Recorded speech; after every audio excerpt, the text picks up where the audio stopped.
बेटे ने चालाक बहू को सिखाया सबक। जब एक शख्स लगभग 45 वर्ष के थे तब उनकी पत्नी का स्वर्गवास हो गया। लोगों ने दूसरी शादी की सलाह दी, परंतु उन्होंने यह कहकर मना कर दिया कि पुत्र के रूप में पत्नी की दी हुई भेंट है मेरे पास, इसी के साथ पूरी जिंदगी अच्छे से कट जाएगी। पुत्र जब वयस्क हुआ तो पूरा कारोबार पुत्र के हवाले कर दिया।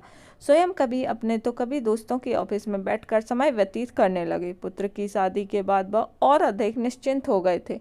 पूरा घर बहू के सुपुर्द कर दिया था। पुत्र की शादी के लगभग 1 वर्ष बाद दोपहर में खाना खा रहे थे।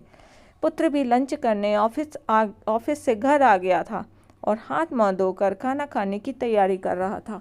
उसने सुना कि पिताजी ने बहू से खाने में दही मांगा है और बहू ने जवाब दिया, आज घर में दही उपलब्ध नहीं है। खाना खाकर पिताजी ऑफिस चले गए। थोड़ी देर बाद पुत्र अपनी पत्नी के साथ खाना खाने बैठा और खाने में प्याला दही से भरा हुआ था। पुत्र ने कोई प्रतिक्रिया नहीं दी और खाना खाकर स्वयं भी ऑफिस चला गया। कुछ दिन बाद पुत्र ने अपने पिताजी से कहा, पापा आज आपको कोर्ट चलना है, आज आपका विवाह होने जा रहा है। पिता ने आश्चर्य से पुत्र की तरफ देखा और कहा, बेटा मुझे पत्नी की आवश्यकता नहीं है और मैं तो तुझे इतना स्नेह देता हूँ कि शायद तुम्हें भी माँ की ज़रूरत नहीं है, फिर दूसरा विवाह क्यों?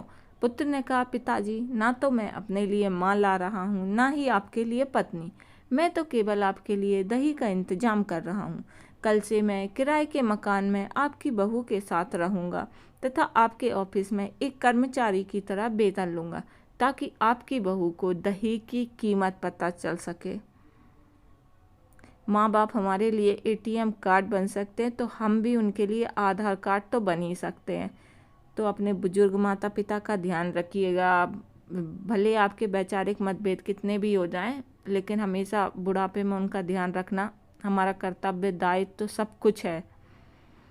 तो फ्रेंड्स बताइएगा स्टोरी कैसी लगी, तो वीडियो पर लाइक कीजिए, कमेंट बॉक्स में कमेंट कीजिए और चैनल सब्सक्राइब कीजिए।